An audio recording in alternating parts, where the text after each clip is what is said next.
A recent study found that only 8% of people actually end up achieving their New Year's resolution. Here's a couple of tips and tricks on how to do just that.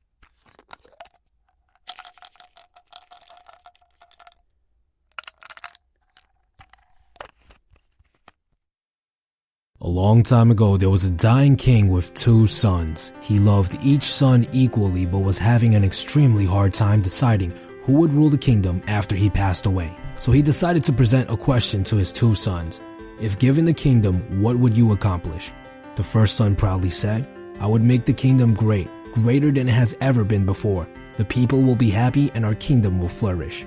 The second son calmly said, well, the school systems don't work. I would hire more teachers and invest more of the tax money into the schools and libraries. I want to make sure our people are more educated. And with his dying breath, the king granted his second son the kingdom. Tip number 1 is to have a plan. The dying king granted his kingdom to his second son because his second son had a plan. No one has ever said, oh, I'm going to be healthier this year, and the next day woke up healthy.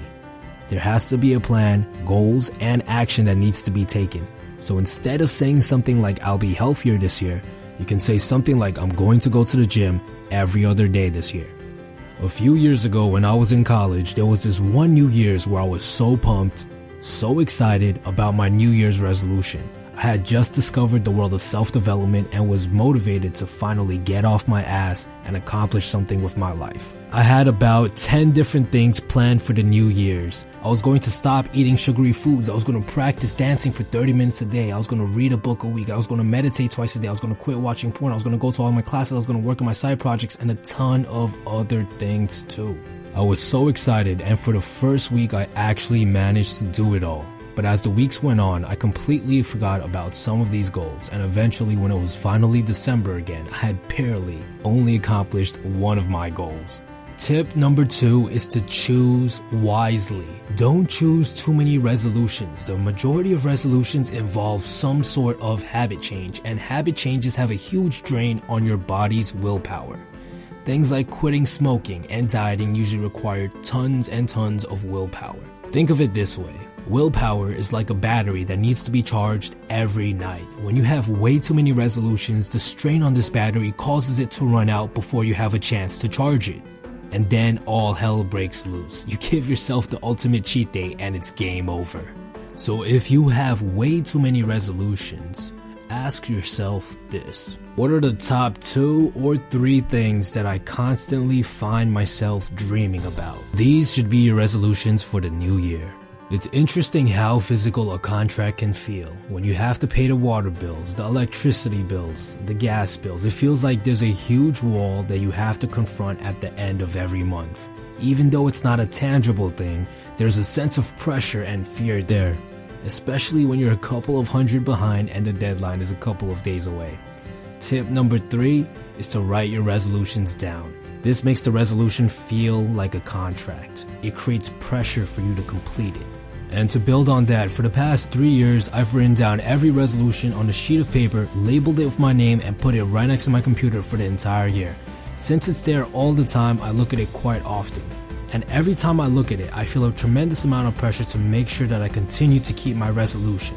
Tip 3.5, keep your resolutions in a place that is visible or nearby.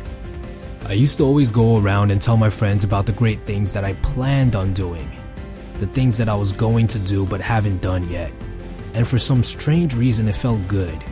Tip number 4, don't tell anyone about your New Year's resolution. A recent study has found that people who talk about their intentions before accomplishing them gain a false sense of completeness. When you talk about something that you haven't accomplished yet, you trick your brain into visualizing a scenario where you have accomplished it. This causes you to lose tons of motivation that you had beforehand. They say that it takes 21 days to either form a habit or break a habit. Luckily for you, the first month of the New Year's is literally the easiest time of the year to actually do something for 21 days straight. Everyone is extremely motivated to go out there and accomplish their New Year's resolution. They're all talking about the great things that they're going to go out there and do. And nobody wants to be the first person to lose this race. Tip number 5, take advantage of the New Year's rush. This is also the perfect time for you to find an accountability buddy. An accountability buddy is somebody who makes sure that you're going out there every single day and doing the things that you promised yourself that you would do. It's somebody who helps you keep yourself in line. At the same time, you help them keep themselves in line too. Tip number 6 is to find yourself an accountability buddy. It could be a friend or family member who's close to you. This is the one time where you should be telling somebody about your goals, because his or her sole purpose is to constantly nag you to accomplish those goals. And no other time throughout the year is it easier to find someone who's as motivated as you are to go out there and make a change. Happy New Year's. Let's make this year the year where you actually make a change.